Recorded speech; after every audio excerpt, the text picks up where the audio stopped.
Today, I'd like to talk to you a little bit about using the 6 strategies for effective learning in order to create more equity in the classroom. So all of us experience lots of demands on our attention and working memory. You could be sitting in a staff meeting thinking, I have a lot of Christmas presents that I still need to wrap. Or perhaps you are thinking about the groceries that you need to get or whatever, right? We have lots of things that we're thinking about all the time. And those demands on our working memory reduce our ability to take in additional information. So what does this mean for equity in the classroom? Our students actually experience lots of different demands on their attention as well, and they might look a little bit different than ours. Some of our students may have food insecurity, where they are thinking about where their next meal is going to come from. Some students might experience stereotype threat, where they are concerned about how they're being perceived by other people in the classroom. And then we have lots of students right now who might be concerned about COVID. And that extra anxiety that comes with that. So all of these things put working memory demands on our students and reduce their ability to take in new information and to process it, right? The processing is really what's happening in working memory. So their ability to problem solve and creatively think about information is reduced when they have less working memory space available to do it. So how does this have anything to do with the learning strategies? Well, each of the learning strategies that we talk about makes our ability to process information more effective and efficient. As an example, when we are talking about retrieval practice improves our ability to recall information quickly and efficiently. So if I am sitting in a neuroscience lecture, I know a little bit about neuroscience, but I'm certainly not an expert. And the instructor says something about the caudate nucleus. That's a thing. But it takes me a second. I have to recall what that is and what it does. And so that time that I'm spending trying to recall that information and effortfully retrieve is time that I could have instead spent processing what the instructor was telling me about the caudate nucleus, how it was involved in whatever behavioral processing that person is talking about at the time.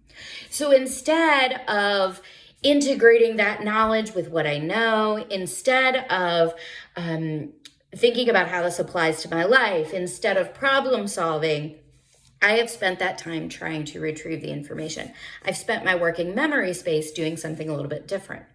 If I can retrieve that information much faster, then I'm better able to then take in the extra information and integrate it together.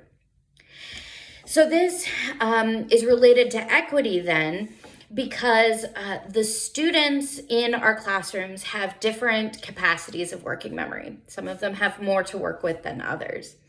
And then you add to this that some of them have these extra anxieties that are taking up part of their working memory. So now we've got some people with a whole lot of space to work with and some people with very limited space to work with. Well, if in this space we can improve the ability of the folks with limited space to retrieve information quickly, then the space that's remaining can be used for that knowledge integration and problem solving and creative thinking. And that gets them closer to these other folks who have the space to both effortfully retrieve and then do some of that problem solving because they've got a lot more space to work with. So when we can help our students to be able to use their working memories more effectively by retaining information so that they can recall it quickly, by having better integrated information to begin with, so that when they're recalling lots. They're not just recalling like this one isolated fact, but they understand how it's related to other things. If they can do that effectively and efficiently, which is what our learning strategies help us to do, then they are better poised to use the rest of their working memory to do what the folks with high working memory and without those extra anxieties are already able to do. We actually have research to support this. There is research that shows that retrieval practice in particular benefits those with low working memory capacity more than it does those with high working memory capacity. And this is likely why. Those with high working memory capacity, without those extra anxieties and worries, are able to use that space both to retrieve and to sort of problem solve. So if we can get the other folks able to retrieve faster and more efficiently so we can open up working memory space for additional processing, we are setting them up to be equal to their peers without those same anxieties and worries. So I hope that's helpful to sort of think about how using this can actually help to create equity in our classrooms. Perhaps next time I'll talk a little bit about how we can actually relieve some of those working memory burdens and get ready for learning to begin.